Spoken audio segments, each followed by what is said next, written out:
Assalamualaikum warahmatullahi wabarakatuh. Yang terhormat Bapak Firman Pratama, Eskom, selaku dosen pengampu mata kuliah Jaringan Komputer. Perkenalkan, nama saya Khairil Yusuf dengan nomor induk mahasiswa 1210114011701. Saya dari kelas 03 TPLK 002. Di sini saya ingin mempresentasikan materi mengenai dynamic routing. Adapun topik-topik yang akan saya bahas pada materi kali ini yaitu yang pertama ada pengertian dynamic routing, lalu yang kedua ada karakteristiknya, dan yang ketiga ada jenis-jenis, yang keempat ada contoh penerapan, dan yang kelima ada kesimpulan. Pengertian dynamic routing. Dynamic routing adalah metode pengaturan jalur data di dalam jaringan komputer yang memungkinkan router untuk secara otomatis menyesuaikan jalur data yang digunakan berdasarkan informasi topologi jaringan yang terkini. Lanjut ada karakteristiknya. Yang pertama, karakteristik dari dynamic routing yaitu dinamisitas. Yang kedua ada pemilihan rute otomatis, seperti konvergensi. Yang keempat ada distribusi informasi. Yang kelima ada skalabilitas. Enam ada pemeliharaan otomatis, dan yang terakhir ada penggunaan sumber daya. Jenis-jenis yang ada pada dynamic routing. Yang pertama ada RIP atau bisa disebut Routing Information Protocol. RIP adalah protokol routing dinamis yang menggunakan algoritma distance vector untuk menentukan rute terbaik ke tujuan berdasarkan jumlah hop atau lonjakan yang diperlukan. Lalu yang kedua ada OSPF.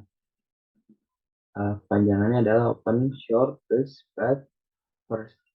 Adalah protokol routing yang menggunakan algoritma link state untuk menentukan jalur terbaik dalam jaringan. Lalu yang kedua ada IGR. Lalu yang ketiga ada IGRP, Interior Gateway Routing Protocol. IGRP adalah protokol routing dinamis dari Cisco System. IGRP menggunakan composite metric yang mempertimbangkan faktor bandwidth, delay, reliability, dan beban untuk menentukan jalur terbaik ke tujuan. Lalu yang terakhir ada BGP, Border Gateway Protocol. BGP adalah protokol routing eksterior yang digunakan untuk pertukaran informasi routing antara sistem otonom AS di internet. Kesimpulan yang saya dapat mengenai materi dynamic routing adalah dynamic routing memungkinkan router untuk secara otomatis menyesuaikan jalur data berdasarkan perubahan topologi jaringan. Ini memberikan adaptabilitas, konvergensi cepat, dan kemampuan pemilihan jalur terbaik secara otomatis meskipun membutuhkan sumber daya lebih banyak. Dynamic routing memungkinkan jaringan untuk skalabilitas dan efisiensi yang mungkin segitu saja yang dapat saya sampaikan. Bila ada kekurangan dan kesalahan mohon dimaafkan. Wabillahi taufiq wal hidayah. Wassalamualaikum warahmatullahi wabarakatuh. Assalamualaikum warahmatullahi wabarakatuh. Pada video ini kita akan membahas contoh penerapan dynamic routing. Pada kesempatan kali ini saya menggunakan dua metode, yaitu yang pertama OSPF dan yang kedua yaitu EIGRP. Pertama kita akan membahas OSPF dulu. Yang harus dilakukan agar semuanya terhubung atau bisa diping dari klien kiri ke klien kanan adalah pertama kita akan menyambungkan dari router kiri ke router pusat, router kanan ke router pusat, dan router kiri nyambung dengan klien, router kanan nyambung dengan klien. Pertama yaitu kita masukkan IP gateway yang akan digunakan untuk klien sebelah kiri, yaitu dengan IP 192.128.10.1. Dan kita akan memasukkan IP untuk menyambungkan ke router pusatnya, yaitu dengan IP 172.30.0.1. Ketika sudah dilakukan, Maka langkah selanjutnya itu uh, isi IP di klien ini, semua klien ini dengan urutan 192.168.10.2 dan selanjutnya sampai titik 6.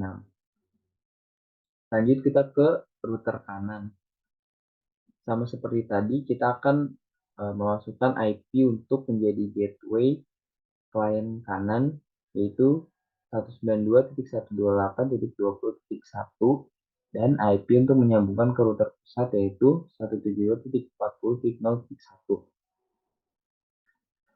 Ketika sudah, maka akan isi kembali IP pada klien ini dengan IP 192.168.20.2 sampai dengan titik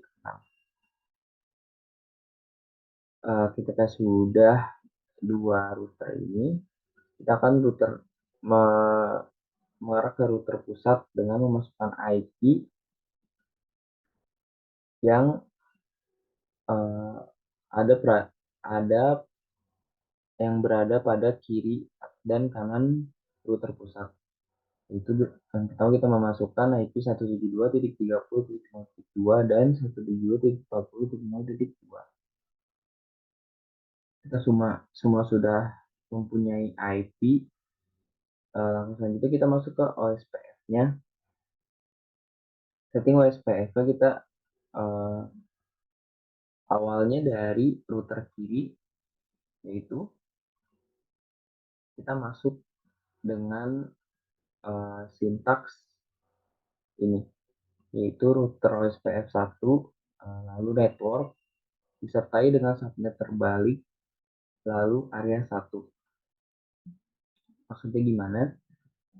Ketika masuk ke router ini, maka masuk ke configure terminal, lalu router OSPF 1 dan network terdekat. Network terdekat dari router sebelah kiri yaitu router pusat ini dan router pusat yang ini.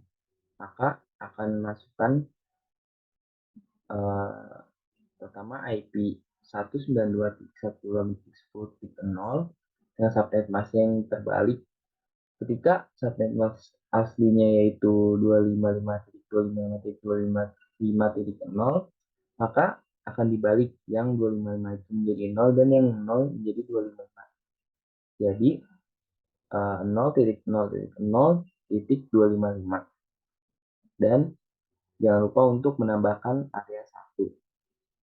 Lalu yang kedua, masukkan IP pusat terdekat yang lain, yaitu dengan IP 172.30.0.0 dengan subnet 0.0.255.255 dan area 1. Maka router sebelah kiri sudah selesai. Lanjut ke router sebelah kanan. Sama seperti tadi, masuk ke configure terminal, lalu ketik router OSPF 1, lanjut dengan network yang network pusat klien dengan network pusat untuk router. Itu ini. Kita sudah masukkan 192.168.20.0, maka seperti tadi subnet yang dibalik jadi 0.0.0.255 area 1. Lalu yang kedua ada 172.40.0 subnetnya 0.0.255.255 area 1. Ketika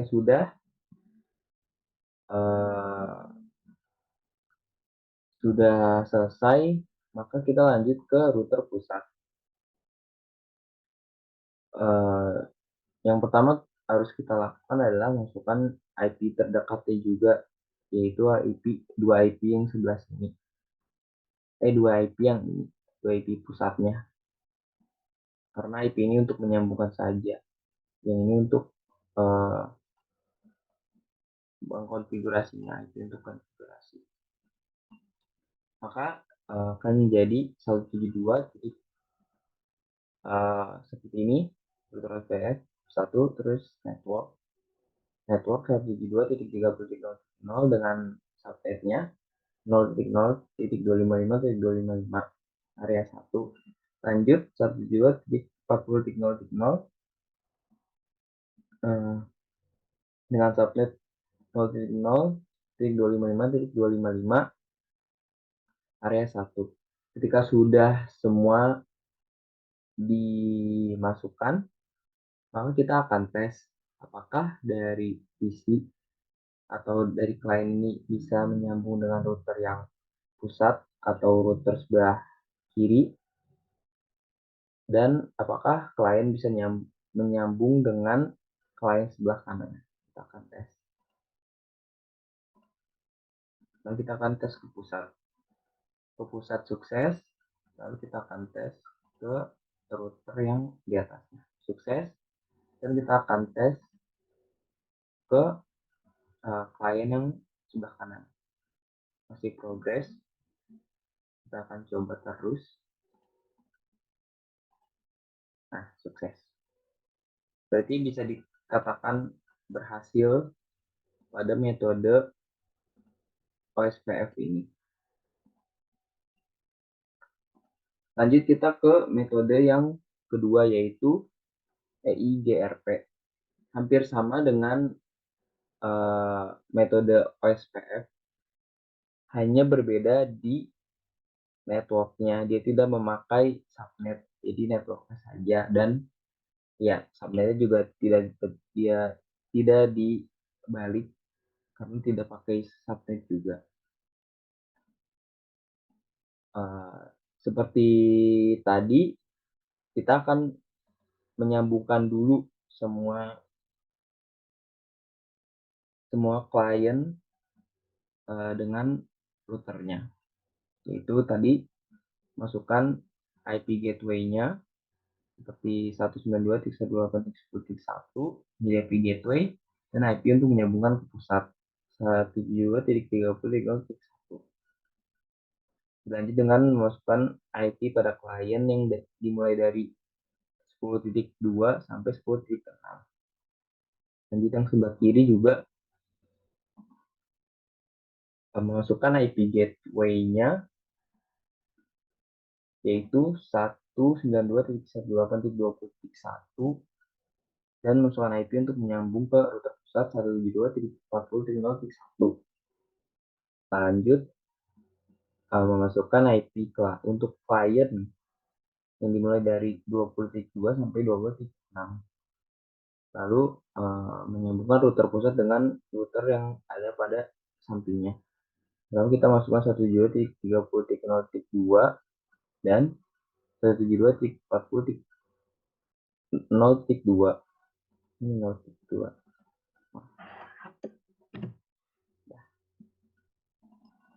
Jika semua sudah tersambung, maka kita akan mulai metode EIGRP-nya. Sama seperti tadi, sintaks yang diperlukan hanya router EIGRP dan network saja. Maka kita dimulai dari router kiri, itu masuk ke configure terminal, lalu ketik router EIGRP1, lanjut kita ke network. Nah, network yang dipakai sama seperti tadi, network yang pusat atau network utamanya. Maka kita akan tulis 192 network 192.168.10.0, lalu network 172.30.0.0. Maka router kiri sudah selesai, lanjut ke router kanan. Kita isi dengan network 192.168.20.0, lanjut network 172.40.0.0. Maka kedua sisi kanan dan kiri ini sudah selesai, lanjut ke router pusat, yaitu dengan IP ini dan ini. Maka yang akan diisi adalah router EIGRP1 network 172.30.0.0, lanjut dengan network 172.40.0.0. Jika sudah selesai semua, kita akan tes seperti tadi, apakah PC klien ini akan tersambung dengan router pusat atau router di atasnya serta klien di sebelah kanan. Kita akan cek ke pusat, sukses. Kita akan cek ke router atasnya, sukses. Lalu kita ke klien sebelah kanan. Oke, kita coba lagi. Nah, sukses. Coba kita yang sebelah kiri, kita cek sebelah kanan. Sukses. Dari kanan ke kiri. Masih progress. Sukses.